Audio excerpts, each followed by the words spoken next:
बुधवार को ताज नगरी आगरा में भाजपा, सपा, कांग्रेस और बगावती 2 दर्जन से अधिक प्रत्याशियों ने नामांकन दाखिल किया।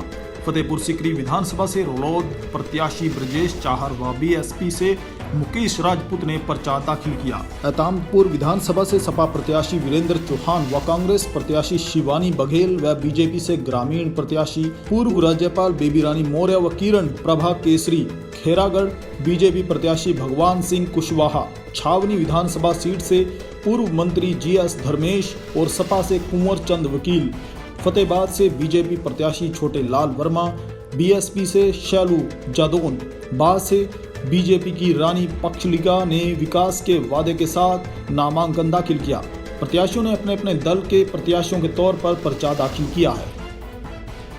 को अगर शाम के समय घर से बाहर जाना चाहिए, थाने जाना चाहिए, पहले तो जाना नहीं चाहिए। यदि जाती है तो अपने घर के किसी पुरुष को साथ लेकर जाएं। इसका मतलब वो ये समझती हैं कि लड़कियों में और लड़कों में फ़र्क होता है, वो अंतर महसूस करती हैं, डिस्क्रिमिनेशन करती हैं, और उन्हें, जबकि वो खुद राज्यपाल हैं, उनको ऐसे बयान नहीं देने चाहिए। हम कहते हैं कि अगर हम बीजेपी, हमारी सरकार बनती है, बहुजन समाज पार्टी सरकार बनती है, तो हम एक ऐसा माहौल बनाएंगे कि हमारी बहन बेटियां रात के 12 बजे ही नहीं, 2 बजे, 3 बजे, 4 बजे थाना ही नहीं, कोर्ट कचहरी कहीं भी जाना चाहें, वो अपने आप को सुरक्षित महसूस करें और शेर की तरह सड़कों पर अपने आप को सुरक्षित महसूस करते हुए घूमें।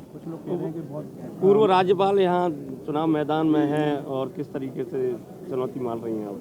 देखिए, मैं चुनौती नहीं मान रही हूँ।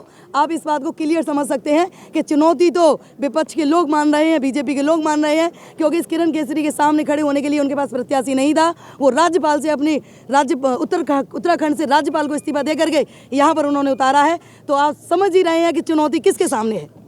एक आपके यहाँ धरना भी काफ़ी समय से चल रहा है, अरसे से, क्या मान रही हैं, किस तरीके से उनकी समस्या का समाधान? देखिए, आपने देखा वहाँ पर वर्तमान विधायक जी के उन्होंने लापता के पोस्टर भी लगाए और उनके खिलाफ, क्योंकि वहाँ पर जो रोड की समस्या है, मैं उस धरने में गई हूँ, मैंने जाकर देखा है, बैठी हूँ, उनकी समस्या को देखा है। वो वाकई में गंभीर समस्या है कि वहाँ रोड नहीं बना है, वहाँ रोड जो है दलदल बना हुआ है। उसके खिलाफ महिलाओं ने वहाँ पर मोर्चा खोला हुआ है और हम देखते हैं कि इस तरह की समस्याएं हमारे इस आज़ाद भारत में बहन बेटियों के सामने नहीं आनी चाहिए।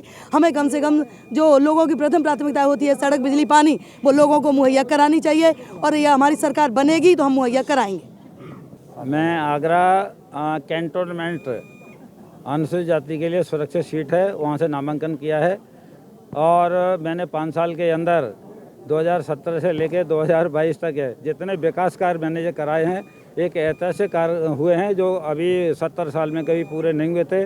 मैंने 4.5 साल, 5 साल में करके दिखाए हैं। इसमें से जनता पूरी तरह प्रसन्न है और मेरे को यह मतलब मैं 100% क्या 200% से 100% से ज़्यादा कोई परसेंटेज नहीं होता। मैं कह रहा मेरी 100% जीत हो। अभी आपने इंटरनेशनल एयरपोर्ट की भी बात की थी कि मेरी इसमें रहेगा कि मैं इंटरनेशनल एयरपोर्ट लेकर आऊँगा। हाँ, क्या लगता है कि इस बार मिल पाएगा आगरा को? ऐसा है, उसमें कोई ज़मीन का विवाद था, जब वो ख़त्म हो चुका है, बाउंड्री बनना प्रारंभ हो गई है और मैं समझता हूँ कि ये जब उसका एग्जीक्यूटिव जो उसका जो ढांचा होता है वो बन जाएगा तो उसके बाद में यहाँ इंटरनेशनल ये फ्लाइट आएंगी और आगरा का जो टूरिज्म विभाग है उससे लाभ मिलेगा, होटल वालों को लाभ मिलेगा, बाकी के अपने छोटे जो कहना चाहिए मुझे जो टैक्सी है, बाकी का जो टूरिज्म को इससे बहुत बढ़ावा मिलेगा। लोगों को नौकरी के अवसर भी प्राप्त होंगे उससे।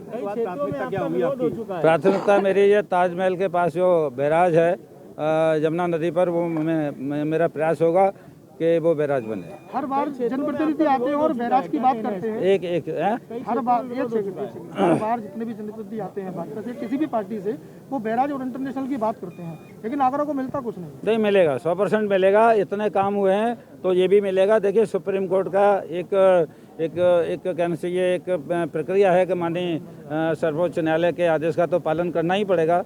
वहाँ पर जिस तरह से कुछ लोगों का जो ज़मीन का विवाद था, कुछ पॉल्यूशन की बात थी, वो उसकी वजह से जो रुकावट हुई थी वो चालू हो गया है। ज़मीन का विवाद है वो सब जैसा कैंसिल समाधान कर लिया गया। मंत्री जी, कई क्षेत्रों में आपका विरोध भी हो चुका है तमाम जगह। मेरा कहीं भी विरोध नहीं है। ये एक विरोधियों की समाजवादी पार्टी और बहुजन समाज पार्टी के कहने से उनके कुकर्मों का फल था। उन्होंने ही ये लगवाया था। आज यहाँ देख लीजिए, जहाँ बोर्ड लगे थे कम से कम 50 लाख की सड़कें वो दोबारा बनना जो चालू हो गई हैं और कहीं कोई विरोध नहीं है। ये पूरा एक प्रंच था जिसका जो वो पर्दाफाश हो चुका है उसका। 92 खेरागढ़ विधानसभा से नामांकन किया है और भारतीय जनता पार्टी के प्रत्याशी के रूप में किया है। सर्वप्रथम मैं भारतीय जनता पार्टी के शीर्ष नेतृत्व को, सभी पदाधिकारियों को अपनी ओर से बधाई दूंगा, धन्यवाद दूंगा और खीरागढ़ की जनता का भी शुक्रिया अदा करूंगा, धन्यवाद दूंगा कि उनकी आवाज़ की बदौलत आज मुझे भारतीय जनता पार्टी ने प्रत्याशी बनाया है। निश्चित रूप से भारतीय जनता पार्टी आगरा के अंदर 2017 का इतिहास दोहराने जा रही है।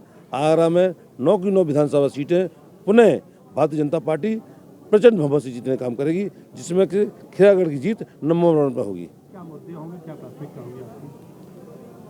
खीरागढ़ भारतीय जनता पार्टी का जो नारा है, सबका साथ, सबका विकास, सबके विश्वास के साथ चलने का काम करती है।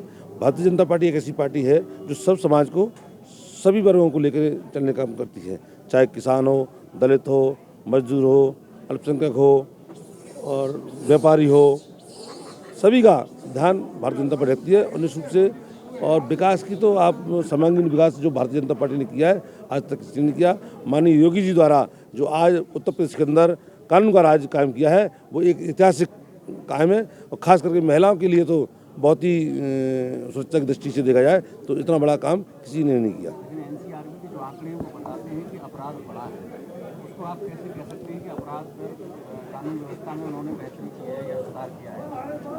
और जिस दल में आपने काम किया उसकी आइडियोलॉजी क्या भारतीय जनता पार्टी की आइडियोलॉजी से मैच करती है, इसलिए आपने चुनाव किया है?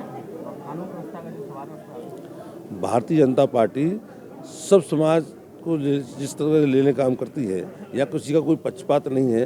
और जिस प्रकार से भारतीय जनता पार्टी ने आज कानून का राज प्रदेश में कायम किया है वो बहुत बड़ा उदाहरण है।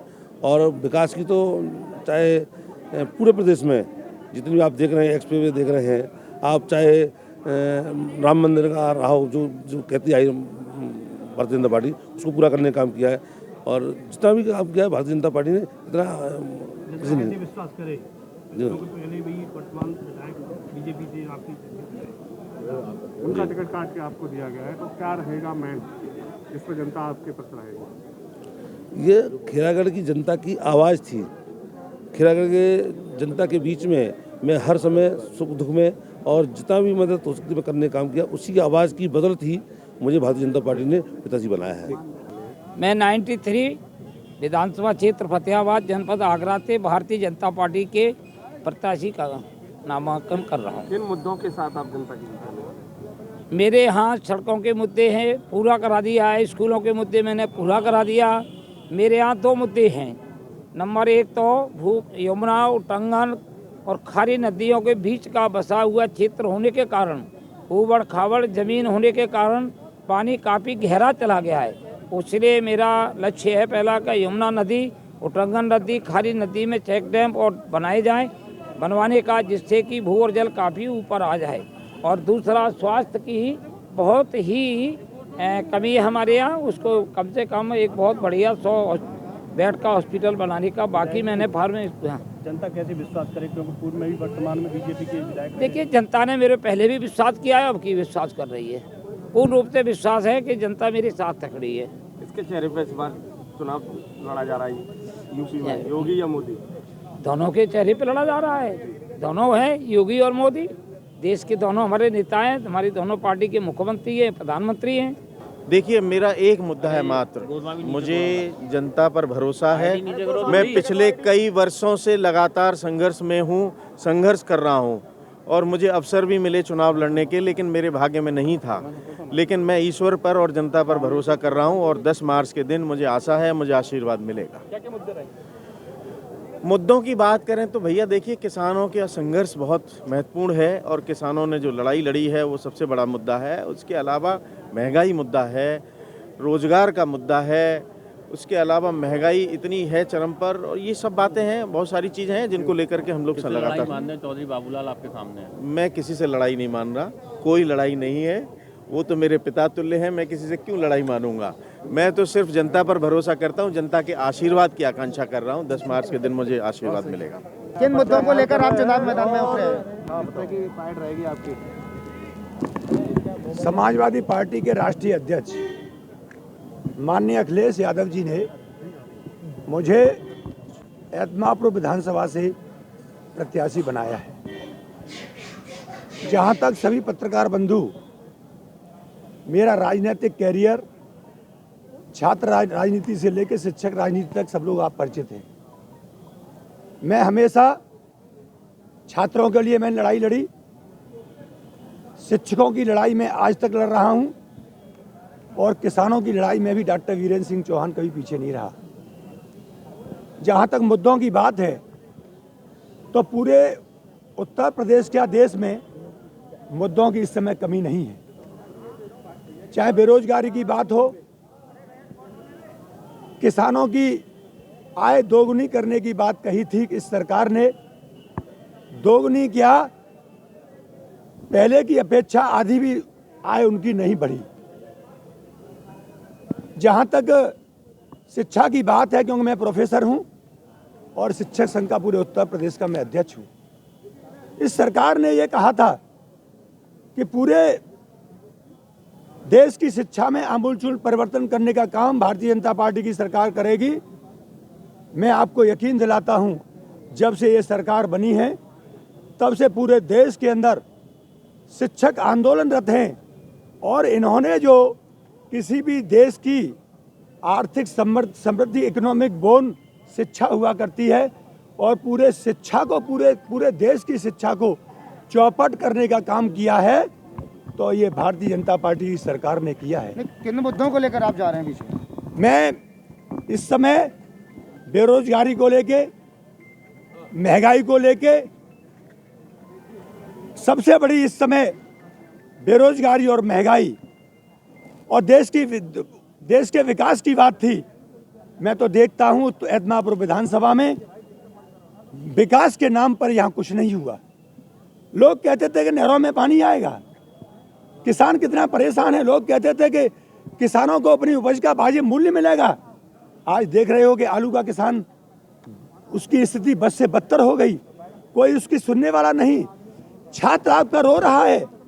तो इस समय महंगाई आप देख रहे हैं कि जो सिलेंडर, जो लोग कहती थी ये मोदी सरकार कि हमने गरीब लोगों को सिलेंडर देने का काम किया है, अरे सिलेंडर तो आपने दे दिया, आज उसकी 500 रुपये से बढ़ के वो 1000 रुपये तक उसकी कीमत हो गई।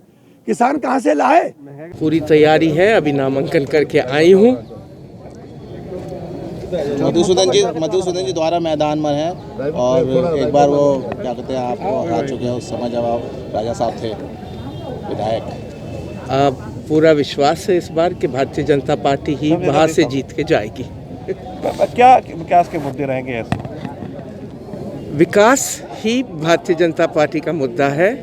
पहले तो ये था विकास सबका साथ, और विकास सबका साथ और सबका विश्वास इस बार प्रधानमंत्री का नारा है और भारतीय जनता पार्टी का नारा है, और हर वर्ग को लेके हम लोग साथ चलेंगे और विकास भरपूर होगा। बात क्षेत्र में किससे मुकाबला मानते हैं? सबसे, जो भी सामने खड़ा है हर एक से मुकाबला ही है। आप पर ये आरोप लगता रहता है कि आप विशेष क्या कहते हैं समुदाय की पैरवी करती हैं, सब समाज की आप बात जरूर करती हैं। राह है और काम के लिए आता है, उसका भी काम करती हूँ, इस उपेक्षा में कि आगे जब चुनाव होगा, जब आदमी जा रहा है अपना मतदान करने, तो ये दोबारा सोचेगा कि मेरा काम हुआ है और मतदान इनके पक्ष में करें। किस तरह के काम विकास कार्य रह गए हैं आपके क्षेत्र में? आप विधायक भी रही हैं। इस बार क्या सोच रही है? इस बार क्या करना है? इस बार सबसे पहले तो स्टेडियम कराना चाहती हूँ। बाम में बहुत खिलाड़ी हैं जो नेशनल गेम्स में भारत को उत्तर प्रदेश को रिप्रेजेंट कर रहे हैं, एशियन गेम्स में भारत को रिप्रेजेंट किए हैं। तो एक सबसे ज़्यादा तो मैं एक अच्छा स्टेडियम बनवाना चाहती हूँ, साथ में 100 बेड का अस्पताल, क्योंकि हम लोग जिले हेडक्वार्टर से काफ़ी दूर हैं, सो हमको लगता है कि वो भी ज़रूरी है। तीसरा, माननीय अटल जी हम लोग को रेलवे लाइन तो दे गए, लेकिन वो स्टेशन का अपग्रेडेशन भी हो और थोड़े से ट्रेन के स्टॉपेज भी हो। और बात को लगता है कि कुछ काम होना चाहिए, पूरा प्रयास होगा कि विकास से देखिए, मैं एक और चीज़ कहना चाहती हूँ, ही ताज ट्रेपेजियम से बाहर है, तो जो भी इंडस्ट्री आनी चाहिए, हम लोग पूरी कोशिश करेंगे कि फूड प्रोसेसिंग के लिए इंडस्ट्री बाहर में आए। ताज़ा खबरों से जुड़े रहने के लिए सब्सक्राइब करें राष्ट्रीय खबर टीवी और बेल आइकन दबाना ना भूलें।